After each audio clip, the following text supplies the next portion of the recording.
नमस्कार। आज हम पंडित श्रीराम शर्मा आचार्य जी की एक बहुत अहम किताब भाव संवेदनाओं की गंगोत्री इसके कुछ खास हिस्सों पर गहराई से बात करेंगे। आचार्य जी, जैसा कि हम जानते हैं, भारत के एक महान आध्यात्मिक गुरु माने जाते हैं। हाँ जी, बिल्कुल। और इस चर्चा का जो मकसद है वो है भाव संवेदना के मूल विचार को समझना। मतलब कैसे गहरी भावनाएं, करुणा हमें बेहतर इंसान बना सकती हैं। किताब में कई कहानियां हैं इस पर। बिल्कुल। और ये भाव संवेदना, जैसा आपने कहा, ये सिर्फ महसूस करना नहीं है। आचार्य जी के हिसाब से ये तो एक सक्रिय शक्ति है। सक्रिय शक्ति? हाँ, जो सकारात्मक बदलाव लाती है।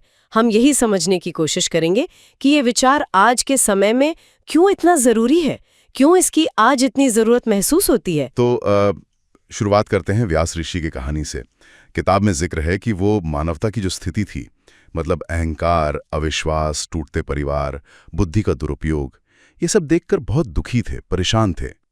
उन्होंने वेद लिखे, पुराण, महाभारत, ब्रह्मसूत्र जैसे ग्रंथ रचे। पर उन्हें कहीं ना कहीं लगा कि ये कोशिशें पूरी तरह सफल नहीं हुई। क्यों? ऐसा क्यों लगा उन्हें?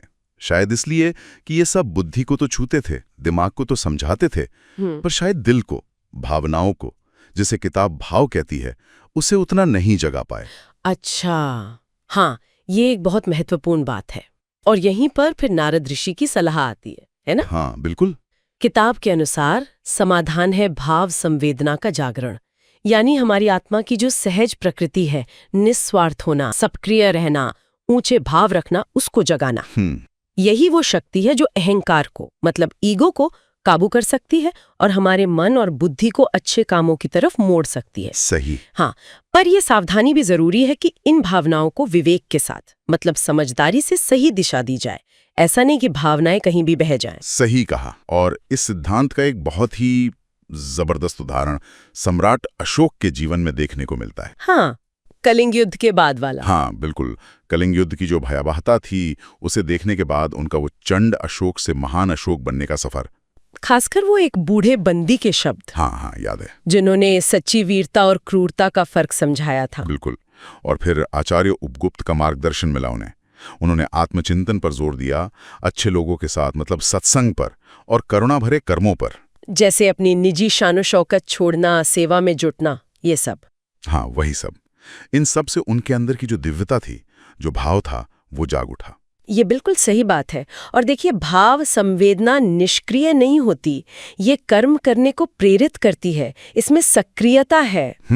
अशोक की कहानी यही दिखाती है कि कैसे सहानुभूति से प्रेरित एक गहरा व्यक्तिगत बदलाव समाज पर भी कितना बड़ा असर डाल सकता है। हाँ, ये तो है। किताब का तर्क भी यही है कि सच्ची महानता शक्ति या धन जमा करने में नहीं, बल्कि दूसरों का दुख दूर करने में है। ये उस बौद्धिक अभिमान से बिल्कुल अलग है जिसमें संवेदना न हो, जैसे चैतन्य महाप्रभु अपने शुरुआती जीवन में थे। एक और उदाहरण है अगर समय हो तो। गांधी जी का। हाँ, जरूर, बताइए।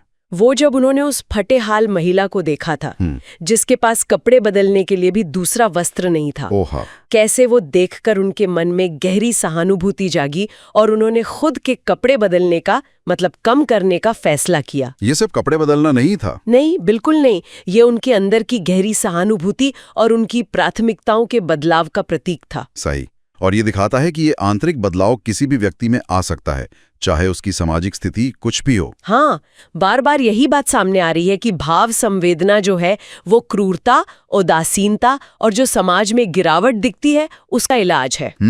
आचार्य जी इसे मनुष्य की अच्छाई की क्षमता को खोलने और व्यक्ति व समाज को बेहतर बनाने की कुंजी मानते हैं। किताब में इसे धरती का स्वर्गकरण कहा गया है। धरती का स्वर्गकरण मतलब समाज को ज्यादा करुणामय, ज्यादा सुंदर बनाना। बिल्कुल। और इसीलिए ये ज्ञान आज के समय की जरूरत बताया गया है। जब हम देख रहे हैं कि आपसी संवेदना शायद कम हो रही है, लोग थोड़े ज्यादा स्वार्थी हो रहे हैं। हाँ, ये तो है। तो इस पूरी चर्चा का सार, निचोड़ यही है कि श्रोत हमें भावनात्मक संवेदनशीलता और करुणा यानी भाव संवेदना को विकसित करने के लिए प्रेरित करता है। और ये न सिर्फ व्यक्तिगत विकास के लिए जरूरी है, बल्कि सामाजिक समस्याओं के समाधान के लिए भी महत्वपूर्ण है। और ये गहरी समझ हमें दी है पंडित श्रीराम शर्मा आचार्य जी ने। हाँ, और एक विचारणीय बात ये भी है कि ये पाठ हमें सिर्फ बुद्धि या कर्मकांड तक ही सीमित नहीं रखता। ये हमें चुनौती देता है कि हम अपनी भी भीतरी करुणा को सार्थक कर्म में बदलें। सही। तो ये सोचने वाली बात है कि आज हम इस दिशा में कौन सा छोटा सा कदम उठा सकते हैं बिल्कुल अपने रोजमर्रा के जीवन में। बिल्कुल। और जो लोग इन विचारों को और गहराई से जानना चाहते हैं वे पंडित श्रीराम शर्मा आचार्य जी की पुस्तक भाव संवेदनाओं की गंगोत्री ऑनलाइन ढूंढ सकते हैं। आसानी से मिल जाती है। हाँ, और जैसा कि किताब में भी कहा गया है, इस ज्ञान को अधिक से अधिक लोगों तक पहुंचाना चाहिए। बिल्कुल। ये आज की जरूरत है। सही।